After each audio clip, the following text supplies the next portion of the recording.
नमस्ते। क्या आपके साथ कभी ऐसा हुआ है कि आप मेहनत तो बहुत करते हैं, दिन रात पसीना बहाते हैं, लेकिन महीने के आखिर में बैंक बैलेंस वही शून्य पर आ जाता है।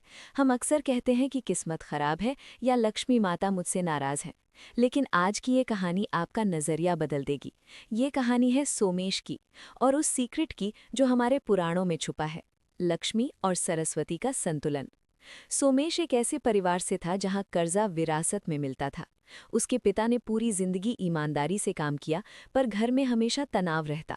सोमेश ने भी वही रास्ता अपनाया, खूब मेहनत की।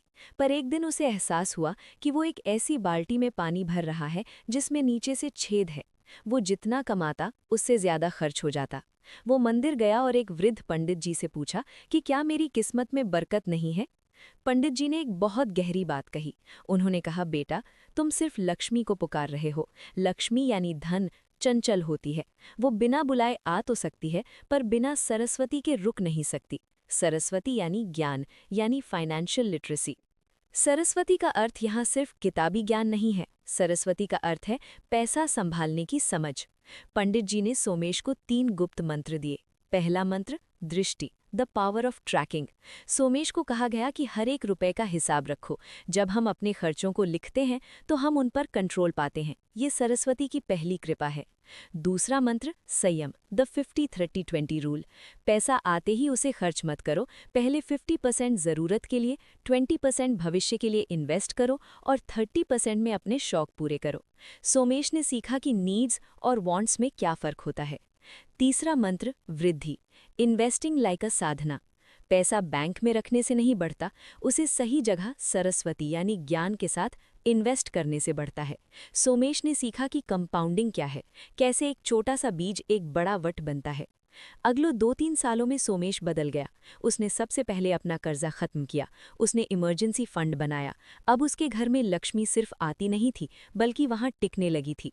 लोगों को लगा कि शायद कोई चमत्कार हुआ है, पर चमत्कार बाहर नहीं, सोमेश के दिमाग के अंदर हुआ था। उसने समझ लिया था कि फाइनेंस सिर्फ कैलकुलेशंस नहीं, एक एनर्जी है। जब आप अपने पैसे का सम्मान करते हैं तो पैसा आपका सम्मान करता है।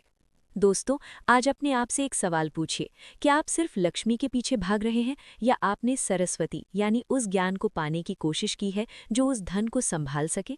पैसा एक साधन है, पर ज्ञान वो दिशा है जो उस साधन को मंजिल तक पहुंचाती है। याद रखिए, जब सरस्वती का ज्ञान और लक्ष्मी की बरकत मिलती है, तभी जीवन में शुभ लाभ आता है। आज से ही अपनी फाइनेंशियल साधना शुरू करें। शुक्रिया। दोस्तों, इससे पहले कि आप आज के इस सेशन को विराम दें, इन 5 बातों को अपने दिमाग की तिजोरी में हमेशा के लिए बंद कर लीजिए, जो सोमेश की कहानी का असली निचोड़ है। फाइनेंशियल लिटरेसी ही असली भक्ति है। पैसा संभालना सीखना ईश्वर की दी हुई एनर्जी का सम्मान करना है। हिसाब रखना एक मेडिटेशन है। जब आप अपने हर खर्चे पर नजर रखते हैं तो आपका अपने मन पर कंट्रोल बढ़ता है। ईमानदारी यानी धर्म का धन। गलत रास्ते से आई लक्ष्मी सरस्वती को साथ नहीं लाती, इसलिए वो कभी टिकती नहीं। खुद पर निवेश यानी इन्वेस्ट इन योरसेल्फ। दुनिया का सबसे बड़ा इन्वेस्टमेंट सरस्वती यानी ज्ञान है। सीखते रहिए, बढ़ते रहिए। शुक्राना, ग्रैटिट्यूड। रोज रात को भगवान को धन्यवाद दें। शुक्राना करने से डर खत्म होता है और बरकत के रास्ते खुलते हैं। याद रखिए, पैसा कमाना एक कला है, पर उसे संभालना एक साधना है।